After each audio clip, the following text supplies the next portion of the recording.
Welcome to Online Trading Campus. This is Jan Skoropinski with you today, continuing the new 2020 Forex course. Welcome back to Module 2, Beginner.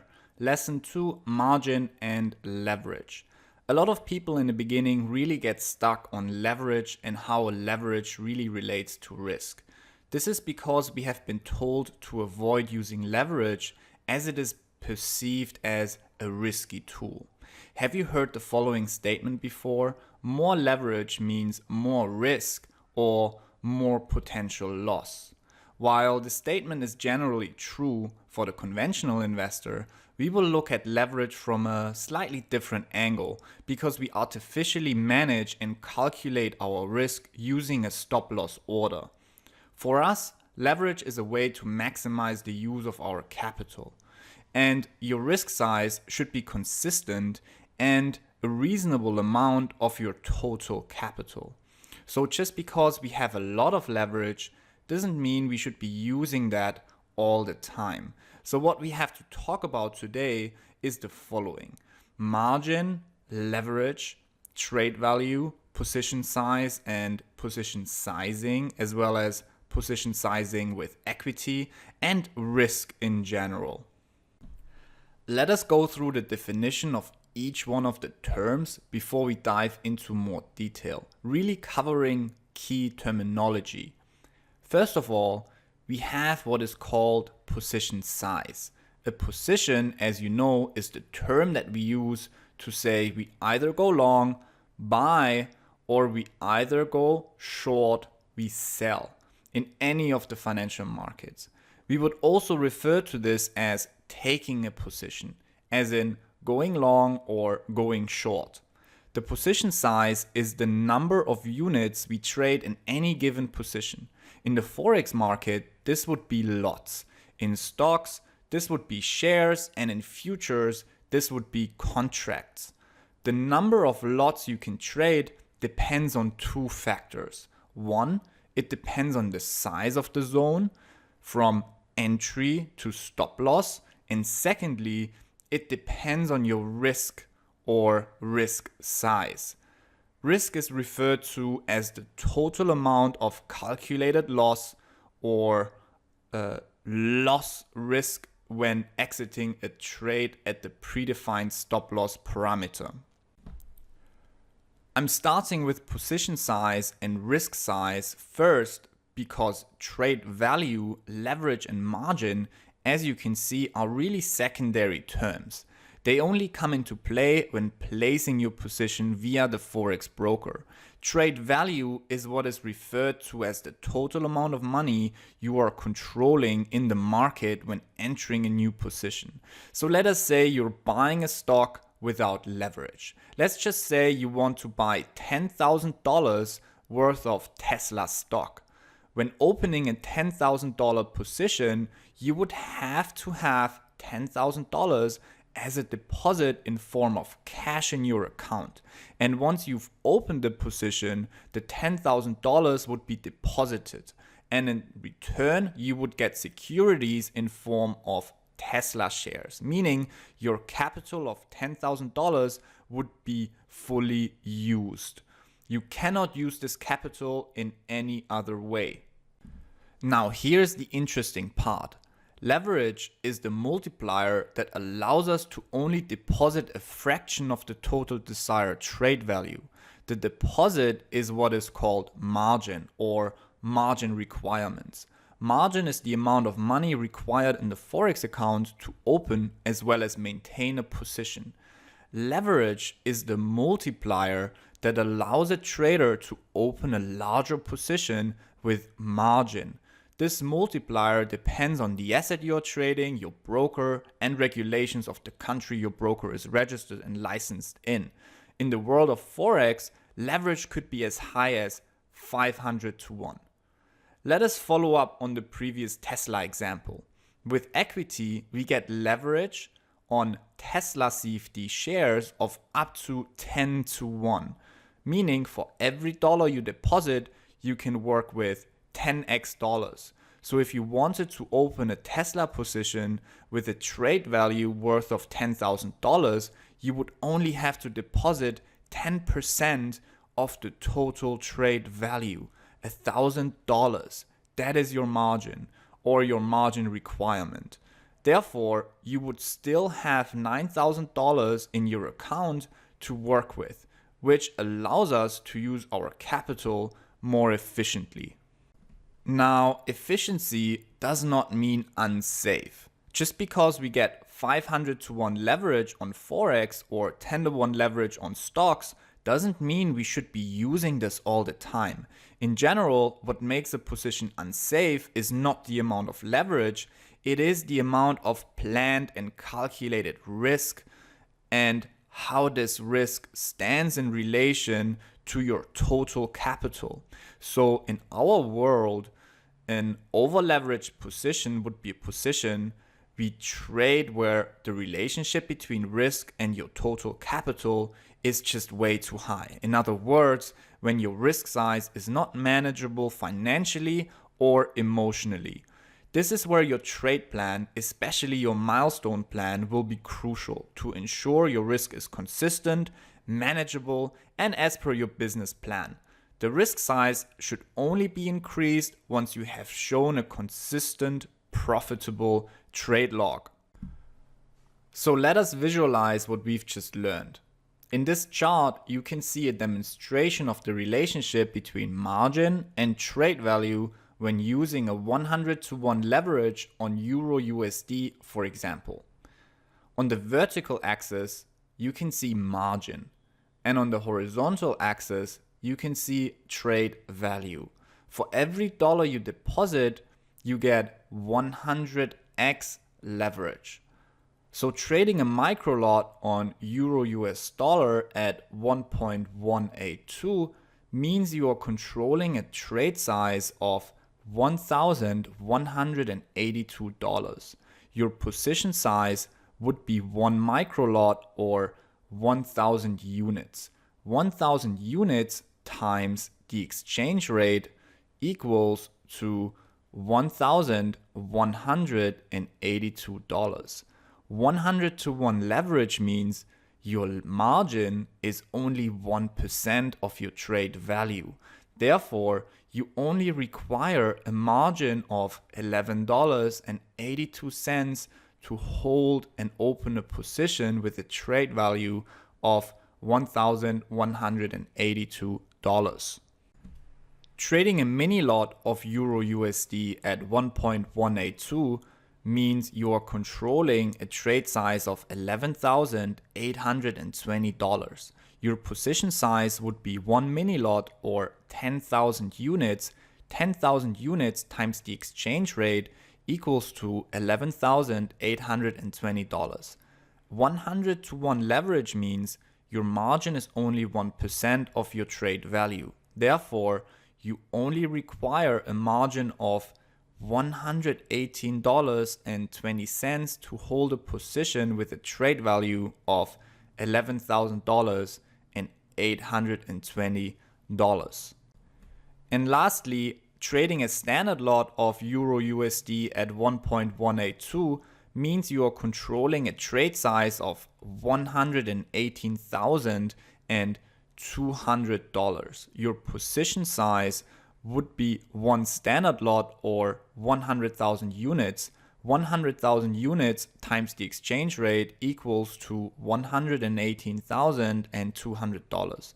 100 to 1 leverage means your margin is only 1% of your trade value. Therefore, you only require a margin of $1,182 to hold a position with a trade value of $118,200. As you can see, the trade value changes depending on your lot size. The trade value of a standard lot or a mini lot is always the same, but the more leverage you get, the smaller your margin requirements. With equity, you can check your margin requirements and leverage on the website under equity.com. Go to products at the top and choose your chosen vehicle. In this case, it would be Forex. And on the right side, you will find and see the margin and leverage for each currency pair. Notice that majors will have the most leverage as they are the most liquid pairs. On minors and exotics, your broker, just like equity, may offer less leverage.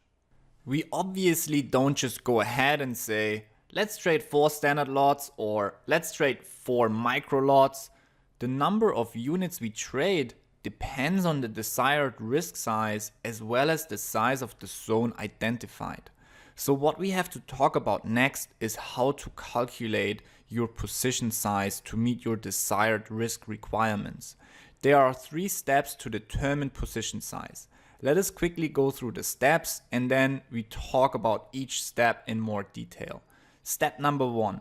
As a rule, how much money are you willing to risk per trade? Step number 2.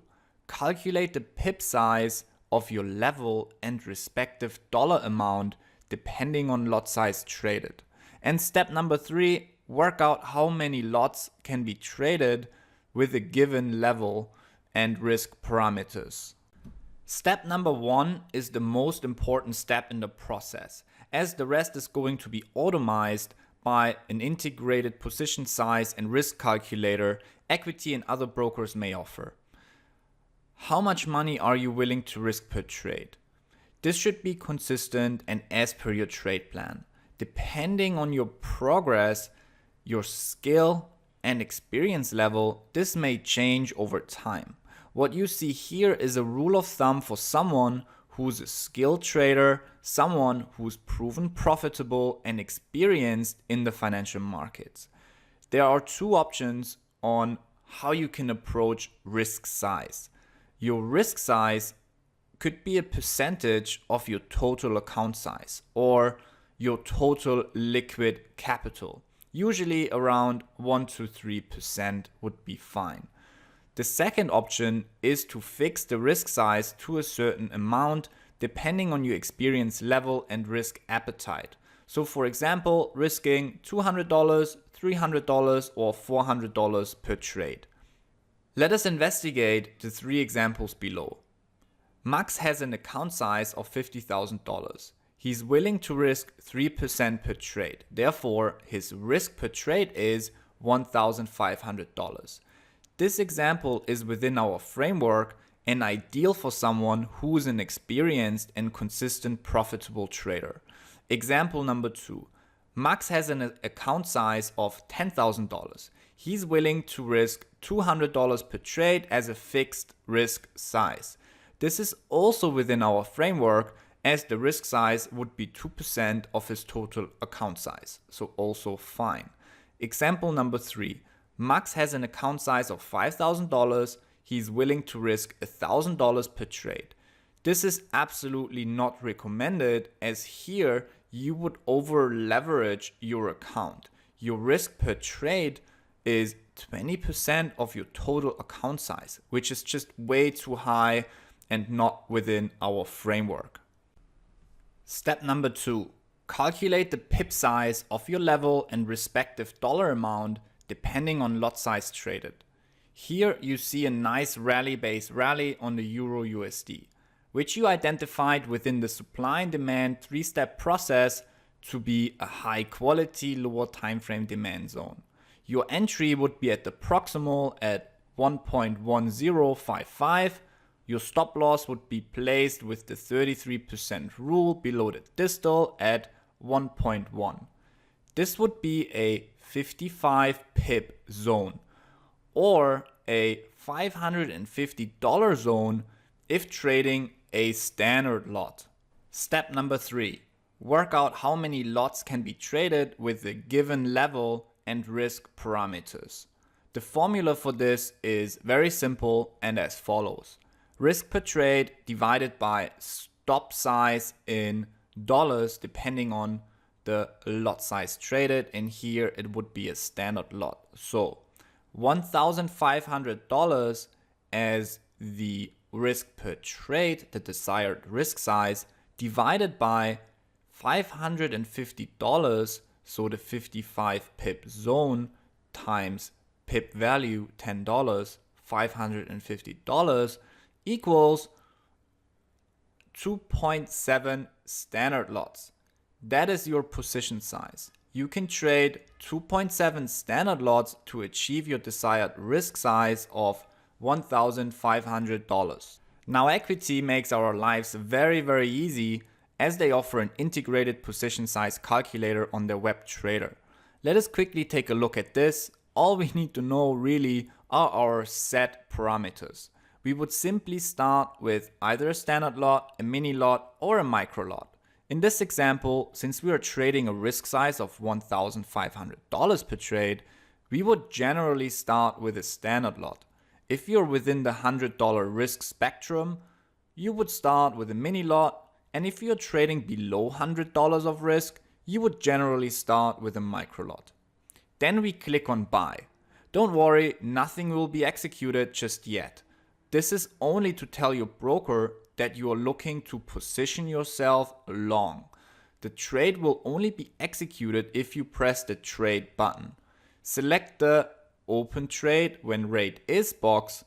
This will become your entry. In this example, we put in 1.1055. Next, select the stop loss box as we wish to place a stop loss. At the price box, we put in 1.1 where it says pips. This is the size of the demand zone in pips. 55 pips as we had calculated it before manually. Where it says value, this is the risk size for this demand zone with one standard lot, so $550. Again, risk per trade, $1,500 divided by the value here, $550 equals 2.7 lots. And as a result, your risk size is $1,485, which would be fine. Here, let us also talk about margin and trade size real quick. Note that the required margin shown in this example is not quite correct. It shows a margin of $3,193.53. This is calculated based on the current price. Where you see buy is where you see the current price of 1.18291. Therefore, if we buy 2.7 standard lots or 270,000 units of Euro USD at the current price of 1.18291, the trade value is $319,385. Margin divided by trade value equals leverage. So here we would get 100-to-1 leverage. When we buy at 1.1055, however, we buy lower. We buy less euros for the dollar, and therefore also the trade value and the margin would be less, while the leverage would be the same. As a result, the actual trade size would be $298,485 with a margin requirement of $2,984. I'm ending this lesson on margin and leverage because margin requirements are subject to change and broker dependent. It is your responsibility to check margin requirements and the leverage of your brokers. Here are a few takeaways on margin requirements. Due to legislative reasons, brokers in Europe are only allowed to give leverage of up to 30-to-1 on majors and even less on other products like miners or CFDs, even as low as 2-to-1 or 10-to-1. Depending on market conditions, a broker is also allowed to increase their margin requirements. So sometimes you would get less leverage. Calculated risk is a must when entering a leveraged trade position. Otherwise, if trading under the minimum margin requirements, a broker is allowed to liquidate your position. This would be a so-called margin call. All right, everyone, today, again, we covered quite a lot of in terms of margin, leverage, trade size, risk, and position size. I will catch you all for the next lesson. Thanks, everyone, and until then, happy and safe trading, and ciao.